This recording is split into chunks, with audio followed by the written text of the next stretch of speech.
কবর চিৎকার দেয়, যে তার পাশ দিয়া যায় তাকে চিৎকার দিয়া শোনায়, ইন্তাকালনা মিন দারিল গুরুর। শোনো শোনো, আমরা ধোঁকার ঘরের থেকে বাহির হয়ে চলে আসছি। আমাদের সব সম্পর্কগুলো ধোঁকা ছিল, ধোঁকা। দেখাবো চোখে আঙ্গুল দিয়া কেমন ধোঁকা। এইখানে একজনও হবে কিনা আমি জানি না। প্রতিদিন 2 রাকাত নামাজ মা বাবার জন্য পড়ে, প্রতিদিন শুধু 2 রাকাত নফল মা বাবার জন্য পড়ে।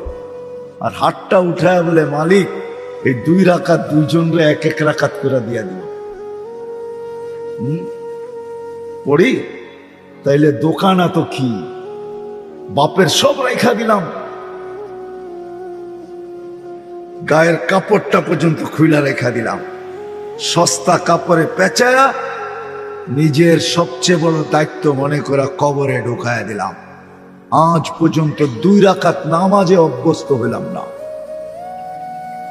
শুধু 2 রাকাত নামাজ, 2 রাকাত, বেশি না। একজনও এখানে অভ্যস্ত নাই যে ডেলি আমি 2 টাকা মা বাবার নামে সদকা করি, ডেলি, পার ডে। এটা আমার নিয়ম, আমার অভ্যাস। 1 টাকা মা, 1 টাকা বাবা, ডেলি 2 টাকা দেই, 2 টাকা। একজনও হাত উঠাইতে পারবে? তাহলে আলী রাদিয়াল্লাহু তাআলা আনহুর কথা সত্য। আলী রাদিয়াল্লাহু তাআলা আনহুর কথা সত্য, এটাই চির সত্য। কবরের চিৎকারই সত্য, ইন্তাকালনা মিন দারিল গুরুর। সম্পর্কগুলো সব ধোঁকা ছিল, এই ঘরটাই ধোঁকা। কবরে দিয়ে আসতে দেরি, আমাদেরকে বলতে দেরি করে না, ইলা দারিল গুরাবা। তারপরে বলে আমরা অপরিচিত জগতে চলে আসছি, এইখানে কাউকে চিনি না, কেউ আমাকে চিনি না। শুধু শুধু ঘরে মৌত হইলে ফেরেশতা চিৎকার দেয় না, ফেরেশতা চিৎকার দেয়, যাহাবাতিল আমওয়াল, তোমার সব অর্জন হাতছাড়া, বাকিয়াতিল আমাল, প্রস্তুতি তোমার সাথে আছে, প্রস্তুতি। এই জন্য আমি বারবার বলতেছি, আমরা যাত্রী, যেই কোনো মুহূর্তে আমার অনিচ্ছায়, আমার ইচ্ছা ব্যতীত পরিসমাপ্তি ঘটবে। যেই কোনো মুহূর্ত আমাকে উঠায় নেওয়া যাবে। রাগ হয়েন না, রাগ হয়ে না। নবীজি আদর্শ হিসাবে আসছেন, উম্মতের কান্ডারি হয়ে আসছেন, কান্ডারি। এই জন্যই তো 23 বছর চোখের পানি থামে নাই। যেদিন ওহী আসছে মুদ্দাসসির, প্রথম ওহী ইকরা, দ্বিতীয় ওহী মুদ্দাসসির। ইয়া আইয়ুহাল মুদ্দাসসির কুম ফাআনদির। ওহী যখন আসছে, কম্বলের বাহিরে বসে কাঁদতেছিল খাদিজা রাদিয়াল্লাহু তাআলা আনহা। আয়েশা বলতেছিলেন, দাসসারতুকু আনতাল খারিজ, আপনাকে তো কম্বলে রেখা গেলাম, বাহিরে কেন? আমি তো ভালো রেখা গেলাম, কাঁদেন কেন? বলছে ওই ফেরেশতা আবার আসছে। আয়েশা বলছে, বাহির হন কম্বল থেকে, এই জ্বর কম্বলে থাকলে ভালো হবে না। এটা কম্বলওয়ালা জন না যে কম্বলে ঘুমায় থাকলে ভালো হবে, এটা কম্বলওয়ালা জন না, বাহির হন। কুম ফাআনদির রাব্বাকা ফাকাব্বির সিয়াবাকা ফাতাহহির ওয়ার রুজজা ফাহজুর ওয়ালা তামনুন তাস্তাকসির ওয়ালি রাব্বিকা ফাসবির। এটা ওই জন না। চোখে পানি নিয়ে বলতেছিল খাদিজা, মান আদু ওয়া মান ইউজিব, আমার কথায় সাড়া দিবে কে? মক্কা তো পুরাই উল্টা, কে সাড়া দিবে? আমার মন হয়, মন বলে স্বামী স্ত্রীর একটা সম্পর্ক থাকে, সবগুলা লেখা যায় না, সবগুলা বলা যায় না, কিছু বুঝতে হয়। আমার মনে হয় আম্মা জান খাদিজাতুল কুবরা উঠাইছেন আর বুকে লাগায়া চোখের পানি ছেড়া বলছিলেন, আনতা আউয়ালা দাঈ আনা আউয়ালা মুজিবা। কেউ মানুক আর না মানুক, আমি মানবো, আমাকে দাওয়াত দেন, আমি মানবো। প্রথম দিন চোখে পানি, আর শেষ দিনও চোখে পানি ছিল উম্মতের জন্য। যেই নবীর পিঠের ছোঁয়া পাইলে ভাগ্য খোলে। খেজুর গাছ আল্লাহ রসুলের পিঠের ছোঁয়া পাইতো জুমার দিন, খুতবা পড়তেন খেজুর গাছে পিঠ লাগায়া, মেম্বারে পা দিতে দেরি, ওরা আমাদেরকে জিজ্ঞাসা করেন মেম্বার বাচ্চার মতো ফুফায়া ফুফায়া কানতে দেরি করেন নাই, চিৎকার দিয়া মসজিদে নববী গরম করে ফেলছে। সাহাবা বলছে ইয়া রাসূলুল্লাহ খেজুর গাছের কান্না, কয় সইতে পারে নাই, আমি ওকে ছোঁয়া দিই, পিঠের ছোঁয়া দিতাম, ও সৌভাগ্য মনে করত, ও সইতে পারে না আমার মেম্বারে উঠা, এই জন্য বাচ্চার মতো কাঁদতেছে। আল্লাহর রাসূল সান্ত্বনা দিয়া ঠান্ডা করছেন, তোকে জান্নাতে নিয়ে যাব, তারপরেও তো কান্না বন্ধ কর। অথচ আবু তালেব 6 বছর 6 মাস বয়সের থেকে বাতিজাকে বুকে ঘুম পড়াইতেন, আমার মনে হয় বুকে ঘুম পড়াইতেন। 24 ঘন্টা ছায়াকে যতটুকু কাছে না রাখতেন, এর চেয়ে বেশি বাতিজাকে কাছে রাখতেন। আবু তালেবের ছায়াও মনে হয় আবু তালেবের এতটুকু সম্বোধিত না যতটুকু বাতিজাকে সাথে রাখতেন।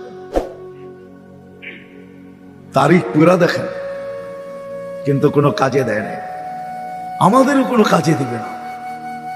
আসেন আমরা যাত্রী, যাত্রার পরিসমাপ্তি যেই কোনো মুহূর্তে ঘটতে পারে। আমার অনিচ্ছায়, আমার ইচ্ছা থাকুক আর না থাকুক, আমার ইচ্ছা থাকুক আর না থাকুক। 2020-এর একটা কাহিনী আমার মনে আছে, জানি না আপনাদের মনে আছে কিনা। কেউ লেখছিল, বলছিল আমার পুরা সম্পত্তি হুইল করে দিব, কিন্তু আমাকে একটু স্বাভাবিক শ্বাস নিতে দাও, স্বাভাবিক শ্বাস প্রশ্বাস নিতে দাও, সারা সম্পত্তি লেখা দিয়া দিন। বুঝার বিষয়, বুঝার। আসেন প্রস্তুতি নেই, যাত্রী আমরা, প্রস্তুতি নিয়ে যেতে হবে, প্রস্তুতি নিয়ে যেতে হবে, গুছায়া নিয়ে যেতে হবে, গোড়া নিয়ে যেতে হবে। বুঝাইতে পারতেছি? এই জন্য শেষ জায়গায় চলে আসছি। প্রত্যেক ব্যক্তি তার অবস্থানে থাইকা কিভাবে গুছাবে, নারী নারীত্বের ভিতরে থাইকা, যুবক যৌবনের ভিতরে থাইকা, পুরুষ পুরুষত্বের ভিতরে থাইকা, গরিব দারিদ্রতার ভিতরে থাইকা, শিক্ষিত শিক্ষার ভিতরে থাইকা, দীক্ষিত দীক্ষার ভিতরে থাইকা, এমনকি রাজা রাজ সিংহাসনে থাইকা কিভাবে প্রস্তুতি নিবে, এই প্রস্তুতি নেওয়ার জন্যই আল্লাহ মুহাম্মদুর রাসূলুল্লাহ সাল্লাল্লাহু আলাইহি ওয়াসাল্লামকে আদর্শ বানায়া পাঠাইছেন। আদর্শ। লানত আমাদের জিন্দেগির উপরে।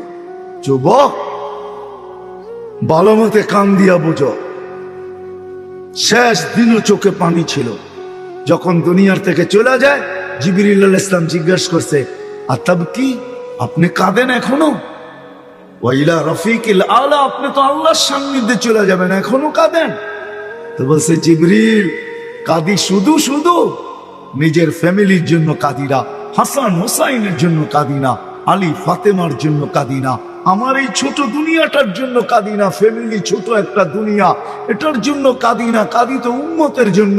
ফামাল্লি বাদি লি উম্মতি, আমার পরে আমার উম্মতকে কে চোখে চোখে রাখবে, আমার পরে আমার উম্মতকে কে বুকে জড়ায়া রাখবে, আমার পরে আমার উম্মতকে কে পাহারা দিয়া রাখবে। আল্লাহ জবাব পাঠাইছেন, লা আতরুক উম্মতাকা ফারদা ওয়ালা ওয়াহদা, আপনার উম্মতকে আমি দেখা রাখবো, আমি দেখা রাখবো। শুরু দিনও চোখে পানি, শেষ দিনও চোখে পানি, মধ্যখানেও পানি পানি ছিল। কোন দিন চোখের পানি শুকায় নাই উম্মতের জন্য, আজও শুকায় নাই, আজও। কবরেও এখনো কাঁদেন। আমাদের নবীজি হায়াতুন নবী, কবরে এখনো জীবিত। না হায়াতুন নবী, না না মামাতুন নবী, হায়াতুন নবী। নাহলে হাদিস কেন আসতো? আমার এখানে এসে যে সালাম দেয় আমি স্বয়ং নিজে জবাব দেই। প্রমাণ চাবেন? তাহলে জ্যান্ত প্রমাণ দেই। কুয়েতের এক ফ্যামিলি আছে, রেফাই ফ্যামিলি, আহলে বাইত। এই ফ্যামিলির যে সর্বপ্রথম ব্যক্তি ছিলেন আল্লাহওয়ালা, উনি মদিনা মুনাওয়ারায় যে সালাম দিছেন, আসসালামু আলাইকা ইয়া জাদ্দি, হে আমার দাদা আপনাকে সালাম। দুনিয়া শুনছে, ভিতর থেকে জবাব আসছে, ওয়ালাইকা সালাম ইয়া ইবনি, ও আমার ছেলে, সালামের জবাব দিলাম, শোনো। বিশ্বাস হয় না? মৌলানা মাহমুদুল হাসান সাহেব মাদ্দাজিল্লুল আলিয়া এখনো জীবিত আছে, কালকেই যে জিজ্ঞেস করেন, আমার নাম নিয়ে জিজ্ঞেস করেন, বলবে সত্য বলছে। এটাই সত্য, সত্য এটাই। এখনো বেলালের বাড়ি দেখলে চোখে পানি আসে। আমিও 6 বার কাঁদছি, আপনারাও কায়দা আসতে পারেন। আমি একবার কাঁদি নাই, 6 বার টানা চোখে পানি আসছে। 6 বার আমি 6 বার গেছি ইথিওপিয়া। আজও রাবেয়ার বাড়ি দেখলে চোখে পানি আসে। কাঁদতে হবে না, চোখ নিজে নিজে কাঁদবে, আপনার ইচ্ছা করতে হবে না, এটাই সত্য। কেন আমি যতজনকে দেখছি এখানে সবার চোখে পানি। সবাইকে জিজ্ঞাসা করছি কাঁদো কেন, কয় তাও জানি না কেন কাঁদি, কিন্তু চোখ কাঁদে। চোখ কাঁদবে আপনার, সত্য এটাই, চোখ কাঁদবে। হাজারো জায়গায় এরকম রাখা আছে যেখানে দাঁড়াইলে আপনি কাঁদতে বাধ্য হবেন, বাধ্য কাঁদতে। সত্য এটাই। আসেন আমরাও জীবনটাকে গুছায় নিই। প্রস্তুতি নেই, যাত্রী কিন্তু দুনিয়ার কোনো পরিচয় চলবে না, প্রস্তুতি চলবে। যদি চলতো তাহলে আমি বলি দুনিয়ার কারো যদি না চলতো, একজনের চলা উচিত ছিল। কিন্তু আল্লাহ বুঝাইছেন না, আমাদের সিস্টেমই সিস্টেম, এটার ভিতরে কোনো চেঞ্জ হয় না, কোনো চেঞ্জ হয় না। কওলুহুল ফাসল, আল্লাহর সিদ্ধান্তই সিদ্ধান্ত। আবু তালেবেরটা হওয়া উচিত ছিল। আমার মন বলে, আমি ভুল বলতেছি কিনা জানি না, আবু তালেব যে 44 বছর মুহাম্মদুর রাসূলুল্লাহ সাল্লাল্লাহু আলাইহি ওয়াসাল্লামকে বুকে রাইখা পারছে। 2 শিরা উপশিরা একই রক্ত দৌড়াইতেছিল। চাচা সামনে বসায় বলছে বাবা, আল আম্মু বিমানজিলাতিল আব। বলছে চাচা আপনি চাচা না, আপনি তো আমার বাবা। আপনার মর্যাদার বাবার মর্যাদার ভিতরে কোনো দূরত্ব নাই, কোনো ডিস্টেন্স নাই, কোনো পার্থক্য নাই, চুল পরিমাণও নাই। আল আম্মু বিমানজিলাতিল আব, চাচা বাবা, একই রক্ত 2 শিরায় উপশিরায়। অথচ আল্লাহ রসুলের পচা রক্ত একজন পান করে ফেলছে, আল্লাহ রসুল বলছে এই শরীরটা জাহান্নামে হারাম। কিতাবে আছে, ওলামাদেরকে জিজ্ঞাসা করে। সাহাবী রসুল শিঙ্গা লাগানো রক্ত চেটা খায়া ফেলছে। আল্লাহ রসুল বলছে কি করছিস? নিক্ষেপ করছি। কোথায়? কয় পেটে। কয় কেন? কয় সুগ্রাণ ছাড়া কিছু ছিল না। মনকে বুঝাইতেছিলাম, মানে নাই। জিহ্বা কখন চেটা ফেলছে তাও জানি না। বলছে শরীর জাহান্নামে হারাম। অথচ আবু তালেবের শিরা উপশিরায় একই, 2 জনের শিরা উপশিরায় একই রক্ত। কিন্তু আমি তো বড় আফসোস করি, আফসোস। যুবকরা ওয়াজ তো দিছে বটে, কিন্তু একজন যুবক মনে হয় পাওয়া যাবে না। এই বয়সে যতবার চুল কাটছে, একবারও সেলুনে যায় বলছে যে আজকের চুল কাটাটা আমার নবীর আদর্শ মতো কেটে দিবে, যাতে আমি কিয়ামতের দিন দাঁড়ায় বলতে পারি সারা জীবন তো কাটতে পারি না, আপনার আদর্শ মতো চুল একদিন কাটছিলাম, বিনিময়ে কি দিবেন দেন। একজন যুবক এখানে হবে না, হবে না আমরা পুরুষরাই হব। এরকম বইলা যে চুল কাটতে আসছি, হয়তো বলছি ছোট কাটো নাইলে বড় কাটো, ঠিক না? এরকম তো বলি নাই যে আমার নবীজি যেরকম কাটতে বলছে এরকম কেটে দাও। তাইলেও চুলালাকে ফোন করা, সেলুনালাকে ফোন করা ওলামাদেরকে জিজ্ঞাসা করতে হইতো। কাস্টমার তো হাতের থেকে ছাড়া যেত না, হয়তো ফোন করে জিজ্ঞাসা করতো আসছে একজন আসামি আজকে চুল কাটতে চায় নবীর আদর্শ মতো, আপনি বলে দেন আমি কেমনে কাটলে নবীজির আদর্শ মতো চুল কাটা হবে। একজনও তো এখানে নাই। সত্য এটাই, যে গুছায় নেওয়া যাবে, গুছায় নেওয়া যেতে হবে, প্রস্তুতি নিয়ে যেতে হবে। কেননা সাক্ষাতের থেকে ভাগাও যাবে না। কোরআন এটাই বলে, আফাহাসিবতুম আন্নামা খালাকনাকুম আবাস ওয়া আন্নাকুম ইলাইনা লা তুরজাউন। তোমার ধারণা কি আমার কাছে ফিরবে না? আমি তোমাকে বেষ্টন করে রাখছি, বেষ্টন। তুমি অবরুদ্ধ। নিচে আমার জমিন, উপরে আমার আকাশ। লিল্লাহি মুলকুস সামাওয়াতি ওয়াল আরদ। উপরে যাবেন এটাও আল্লাহ, নিচে যাবেন এটাও আল্লাহ। আল্লাহ বলতে তুমি বেষ্টিত, তুমি অবরুদ্ধ, কোথায় যাবে? আসেন বিবেকের পর্দা খুলি। প্রস্তুতি নিয়ে যেতে হবে, প্রস্তুত হয়ে যেতে হবে, গুছায় নিয়ে যেতে হবে। আমি শেষ জায়গায় চলে আসছি, যাত্রী কিন্তু আমরা। যে গুছায় প্রস্তুতি নিয়ে যাবে, কসম খোদার, নারী হোক আর যুবক হোক, বৃদ্ধ হোক আর পুরুষ হোক, গরিব হোক আর ধনী হোক, শিক্ষিত হোক আর অশিক্ষিত হোক, মালিক হোক আর চাকর হোক, কালো হোক আর সুন্দর হোক, আরব হোক আর অনারব হোক, দুনিয়ার যেই কোনো জায়গার হোক, যেই কোনো সমাজের হোক, যেই কোনো পেশার হোক আর বর্ণের হোক, যে প্রস্তুতি নেওয়া যাবে, সত্য এটাই, তার কবর থেকেই সুঘ্রাণ বাহির হবে।